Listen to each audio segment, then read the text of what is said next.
Today let's see how to globalize single word communication and build on sentences.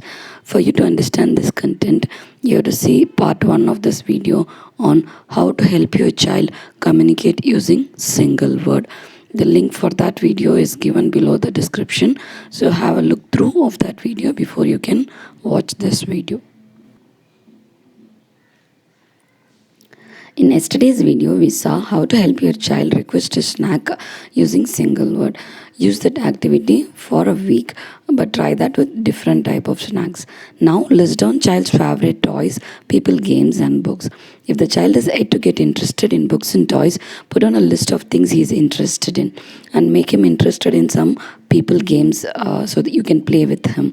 This way, a child can globalize the request using single word for needs other than snacks.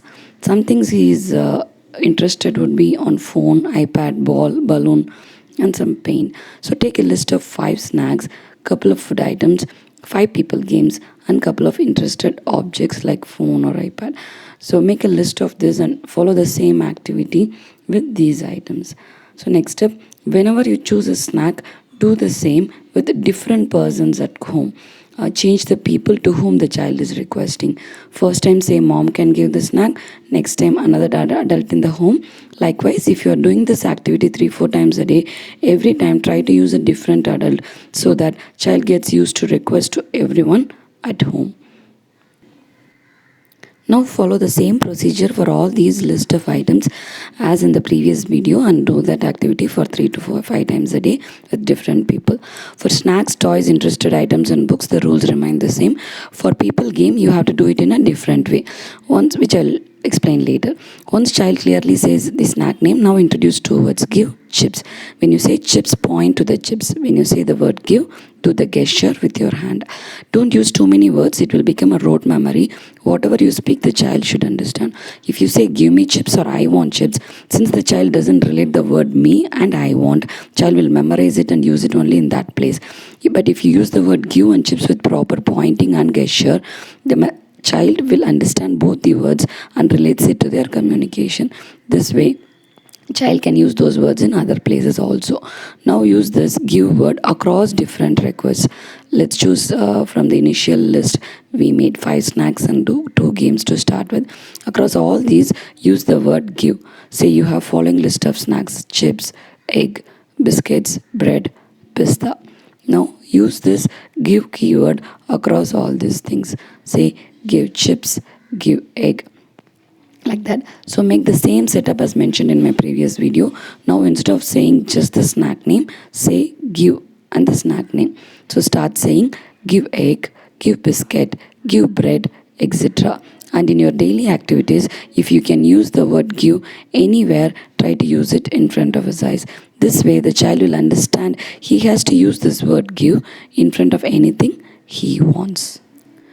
Now say if the child knows the word ball. Next time if he wants the ball, he might use the word he knows, the word give, and he himself forms a 2-letter word and says give ball.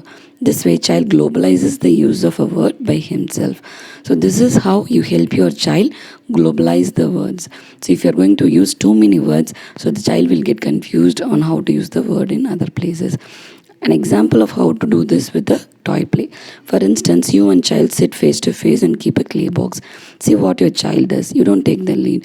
Say if your child starts throwing the box, you also throw the box and interpret the action saying throw. Again take the clay box and keep it in front of him. If he throws it again, you also throw. Do the same thing. When you say the word, look at him and say.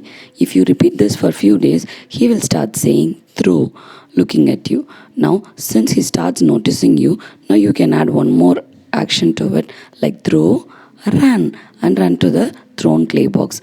Or you can say throw the box. Gradually, he also starts saying throw, run, and throw the box. When you say the word box, point to the box. Use proper gestures. And then globalize these throw words across different activities at home. This is how you make them notice and imitate you. If you make them imitate one word from you, then they naturally start looking at you and start learning sentences. Some example words you can use are rolling clay, green color clay, take the clay, give the clay, clay is soft, catch the clay box. So these are the words which you can use. An experience shared by a parent in FB. I do it all the time with my daughter, always describing what we are doing. For example, if I take a ball, I say ball, and if I bounce it, I say bouncing ball. And now if she sees someone playing with a ball, she says bouncing ball. These kids are bouncing ball. So this is how you build up a sentence from the word.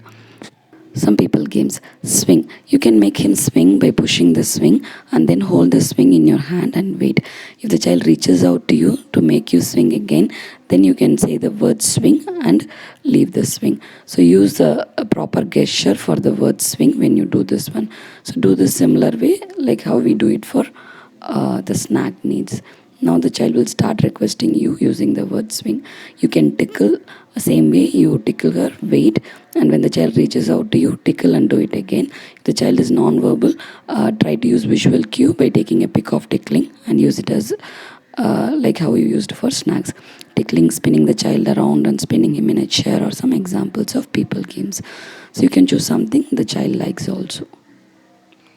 Follow the pointing rules, keep it fun, list down the snack items, toys, books, people, games, things child interested in. First work on requesting using single word with single snack, then work on requesting with different people with different snacks, then request on different activities other than snack. For toys, you can use both requesting a toy or the actual play, which examples I gave in this video, like clay and bouncing ball. So hope this is helpful. If you have any queries, you can put it in the comment. Thank you, and subscribe and share it with parents in need. Thank you.